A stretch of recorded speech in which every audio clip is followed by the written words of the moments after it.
Well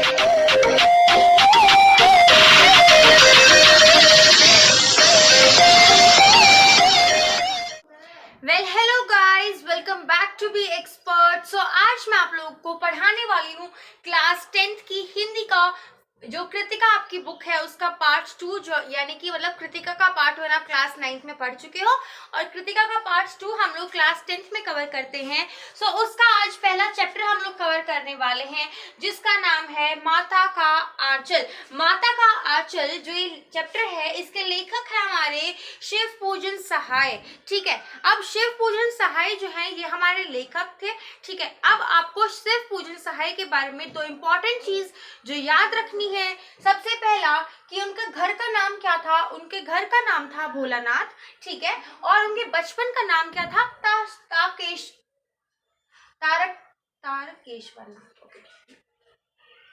और उनके बचपन का नाम था तारकेश्वर नाथ। ठीक है, आपको ये तीनों नाम याद रखने हैं।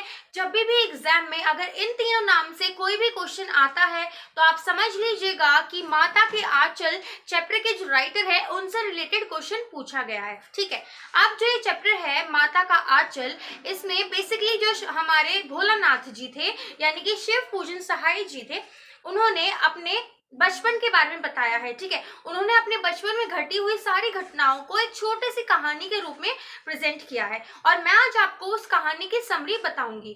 अब आपको जैसे ही आप ये समरी कंप्लीट कर लोगे तो आपको क्या करना है, आपको अपनी बुक उठानी है और लाइन बाय लाइन एक एक सेंटेंस को पढ़ना है और देखना आपको बहुत ही इजी तरीके से सारा का सारा चैप्टर जो है समझ में आ जाएगा।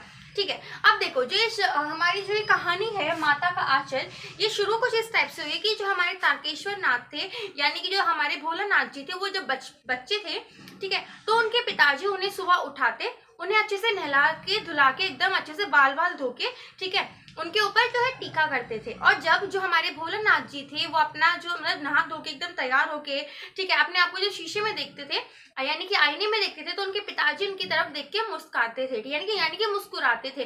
उसके बाद उनके पिताजी ने रामायण का पाठ कराते और उसके जो है उनके पाठ कराने के बाद वो उन्हें गंगा किनारे लेके जाते। ठीक है, गंगा किनारे वहां पे बहुत छोटी छोटी मछलियां थी जिन्हें वो भोजन कराने के लिए जाते थे। अब भोजन कैसे कराते थे ये भी आपको बहुत इंपॉर्टेंट चीज है ध्यान में रखनी है कि जो उनके पिताजी थे, तारकेश्वर नाथ के जो पिताजी थे, ठीक है, वो आटे की छोटे छोटे गोलियां बनाते थे जिन्हें वो राम नाम की पर्ची में लपेट के गंगा के अंदर फेंकते थे। ठीक है, आपको हमेशा ये बात ध्यान रखनी है कि जैसे ही रामायण का पाठ खत्म होता था तारकेश्वर नाथ के पिताजी उसे अपने साथ गंगा किनारे लेके जाते थे मछलियों को खाना खिलाने के लिए। ठीक है, और वो जो खाना था यानी कि जो आटे की छोटी छोटी सी गोलियां थी वो उनके पिताजी राम नाम की पर्ची रखते थे। ठीक है, अब जैसे वो भोजन कराकर घर वापस आते थे तो रास्ते में बहुत सारे पेड़ होते थे। ठीक है, बहुत सारे पेड़ होते थे जिनकी इनकी टहनियों को पकड़ के तारकेश्वर नाथ के पिताजी उन्हें झूला झुलाते थे।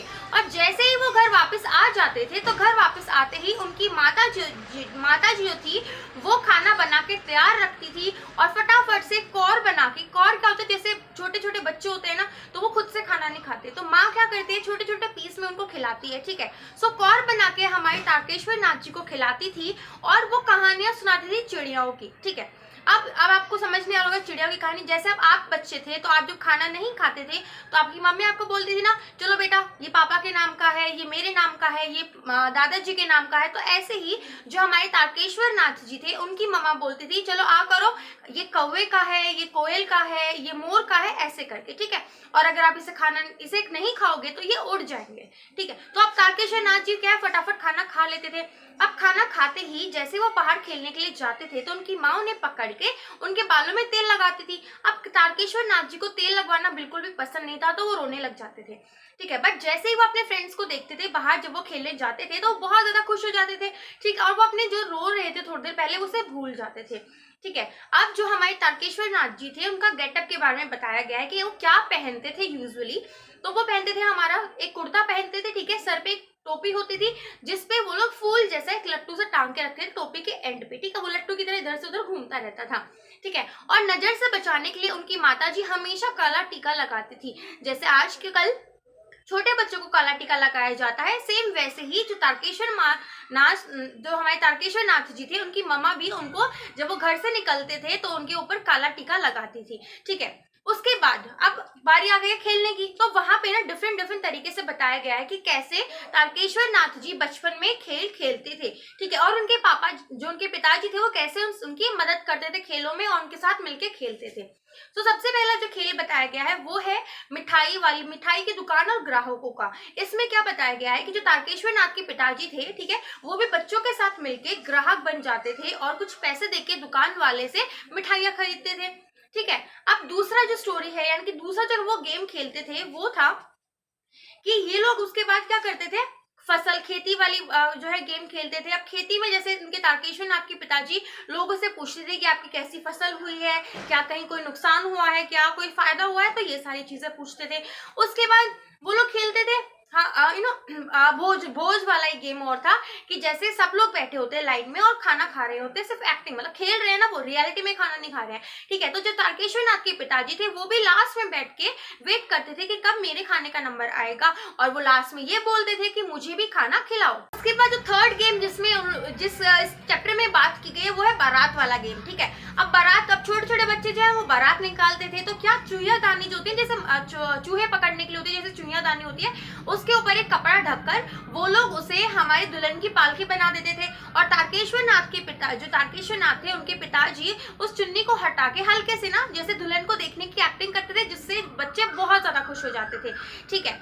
तो ये सारे जो बहुत सारे अलग अलग गेम्स थे जो कि बताए गए थे हमारे इस चैप्टर में कि कैसे बचपन में तारकेश्वर नाथ जी अपने पिताजी और अपने दोस्तों के साथ मिलकर खेलते थे। अब इस चैप्टर में एक और चीज बताई गई है, वो ये है कि जो तारकेश्वर नाथ जी थे, ठीक है, उनके जो स्कूल के अध्यापक थे, ठीक है, और वो उनको बहुत ज्यादा चिढ़ाते थे, ठीक है। तो एक बारी क्या हुआ, उनके जो स्कूल था उसमें ना पानी छिड़कने वाले आते थे, ठीक है, जैसे पुराने जमाने में एक लेदर का बैग होता था और जहां पे भी धूल मिट्टी उड़ती थी वहां पे पानी छिड़का जाता था। तो तारकेश्वर नाथ जी ने उस इंसान से उसका जो पानी का बैग है वो उड़ा लिया, ठीक है, यानी कि छुपा लिया उससे।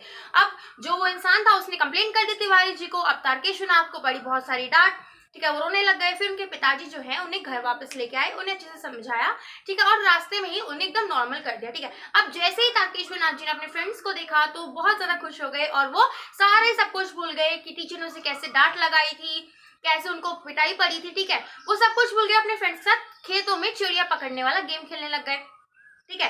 अब जैसे चिड़िया तो अब हाथ में आती नहीं है, तो उन्होंने क्या किया, उन्हें एक चूहे का बिल दिखा, तो उन्होंने सोचा कि हम अब चूहे पकड़ेंगे, ठीक है।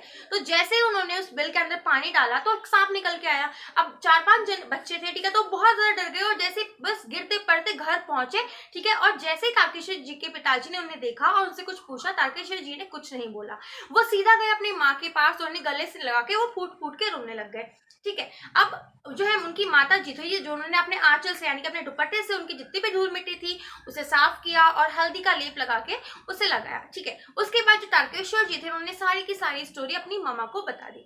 अब आप यहाँ पे हमारी जो स्टोरी है वो खत्म हो जाती है। इस स्टोरी से आपको क्या देखने को मिला है, ये कि जो स्टार्टिंग से हमें बताया गया है कि तारकेश्वर जी थे वो दिन रात अपने पिताजी के साथ खेलते थे, कूदते थे, मजे करते थे, उन्हीं के साथ सोते थे, उन्हीं के साथ जागते थे, रामायण का पाठ करते थे, गंगा के किनारे जाते थे। बट जब उनके ऊपर मुसीबत आई, जब वो बहुत ज्यादा डरे हुए थे, तो वो अपने पिताजी को भूलकर हमेशा अपनी माँ के पास ही जाते थे। ऐसा ही होता है जब हम लोग कोई प्रॉब्लम में फंस जाते हैं तो सबसे पहला इंसान जो हमारे दिमाग में आता है वो हमारी माँ होती है, ठीक है। ये था आपकी स्टोरी माता का आंचल बाय शिव पूजन सहाय, ठीक है। आपको बस ये 3 नाम बहुत अच्छे से याद रखने हैं। सबसे पहला शिव पूजन सहाय, दूसरा भोलानाथ जो उनके घर का नाम था, तीसरा तारकेश्वर नाथ जो उनके बचपन का नाम था, ठीक है। अब हम मिलते हैं अपने नेक्स्ट लेक्चर में। अगर आपने अब तक अपने क्लास 10th के कोई भी लेक्चर्स नहीं देखे हैं अलग अलग सब्जेक्ट्स के, तो अभी जाके जो है बी एक्सपर्ट पे सर्च करके आपने जो इंपॉर्टेंट चैप्टर्स हैं जिनको मैंने स्टार्ट ऑलरेडी करा दिया है उनको फटाफट से जाके जरूर देख लेना। आपको बी एक्सपर्ट पे मैं आपको हर एक सब्जेक्ट बहुत ही अच्छे से डिटेल में पढ़ाने वाली हूँ, ठीक है। अब अगर आपको ये वीडियो पसंद आ गई हो तो प्लीज इस वीडियो को लाइक कर देना। कोई भी प्रॉब्लम हो तो कमेंट सेक्शन में जरूर कमेंट कीजिएगा। इसे अपने फ्रेंड्स सर्कल में जरूर शेयर करना, ठीक है, क्योंकि लॉकडाउन चल रहा है और हर एक इंसान जो है ही और she is searching for best quality of education. तो आपको मैं यहाँ पे सब कुछ पढ़ाऊंगी, ठीक है, किसी और दूसरे सोर्स की जरूरत ही नहीं है आपको। अब हम मिलते हैं अपने नेक्स्ट लेक्चर में, तब तक के लिए stay positive, keep studying hard and keep your self healthy. Thank you.